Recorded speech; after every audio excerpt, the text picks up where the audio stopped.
Hey everybody, welcome to Brick Vault. My name is Jack and today we are doing a LEGO Star Wars collection for you. It is every single C-3PO minifigure ever made. He is certainly a fan favorite, and right now you actually see 9 figures, but the silver chrome minifig in the corner is actually TC-14, and I couldn't help but just throw him in there. There is a decent amount of variation among these C-3POs. The printing for him changes up quite a few times, as well as the different color of plastic used to make him. Okay, so let's jump right into the collection. This is the very first C-3PO minifig right here. He's a little bit lighter than the rest of the guys, and he came out back in the year 2000. His first appearance was in the set Droid Escape 7190, but he also appeared in a bunch of other sets, including Jabba's Message 4475 and the Ultimate Collector Series Sandcrawler 10144. I think the name for this plastic color was called Pearl Gold, and like a lot of these C-3PO minifigs, if you look at it at the right angle, you can see some swirls on the inside. The mold for the head is very good. They have not changed the shape of C-3PO's head since this very first one. The only printing that he has on the body is what you see on the front and back of the torso, and it looks alright. The disc shape on his abdomen is a bit big, and it kind of just looks like a giant eye. There's nothing too extravagant for the printing there, but I kind of do like that spotted printing technique to show some of the shading. Altogether a good fig, but let's move on up to 2005 where we get our next guy. Nothing changes about him, of course, except for the shade of his plastic. It's a bit darker now, and I think the plastic changes one more time throughout the series, but this is definitely the most dramatic shift, especially when you look at both of the C-3POs together. He came out in the Death Star set 10188, another Ultimate Collector Series set, the Tantive 4 10198, and they also started releasing this version of the minifigure in the Sandcrawler set 10144 that we referenced before. Also somewhat worth noting, some of the C-3POs that were released in the Sandcrawler set looked like this guy, but had the lighter pearl gold hands as the previous C-3PO. I don't know if that was an intentional release or not on LEGO's part, but for some reason that minifigure is priced a little bit higher on Bricklink if you try to get him. I saw him going for about $14. But if you want to see a really expensive C-3PO, here is the next one from 2007, and this is the elusive Chrome C-3PO. If there was any minifigure to make Chrome, it is definitely C-3PO, and it looks very, very fitting. He came out in a polybag set, and he was released to commemorate the 30-year anniversary of Star Wars. I don't currently see any offers for him on eBay right now, but the minimum asking price for him on Bricklink is $350. This makes him one of the most expensive Star Wars minifigures around. Maybe he is the most expensive one. This is of course if you're counting the minifigures that are just made of plastic.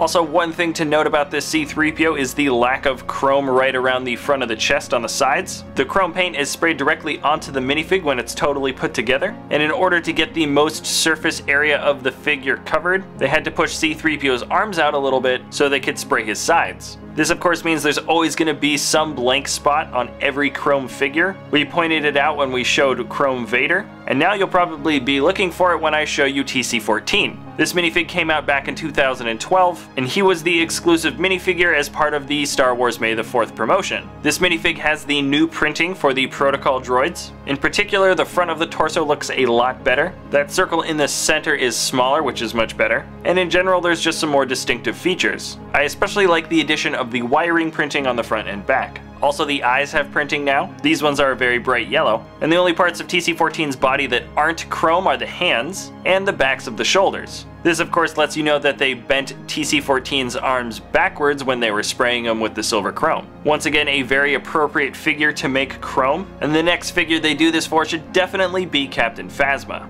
But anyways, let's move on to the actual C-3POs. I believe this C-3PO came out a little bit earlier in 2012, so he was the first minifig to showcase this new protocol droid printing. But yeah, that being said, he is gold and there isn't too much else different about him. Our C-3PO here looks like he's looking a little bit to the upper right, but it's pretty common for the dots to not be perfectly centered in the eyes. So there's actually plenty of C-3POs that seem to be looking in one direction or another. But I don't believe any of that was intentional. They're all supposed to be looking straight forward. Anyways, he came out in the set Droid Escape 9490, and he's worth about $10.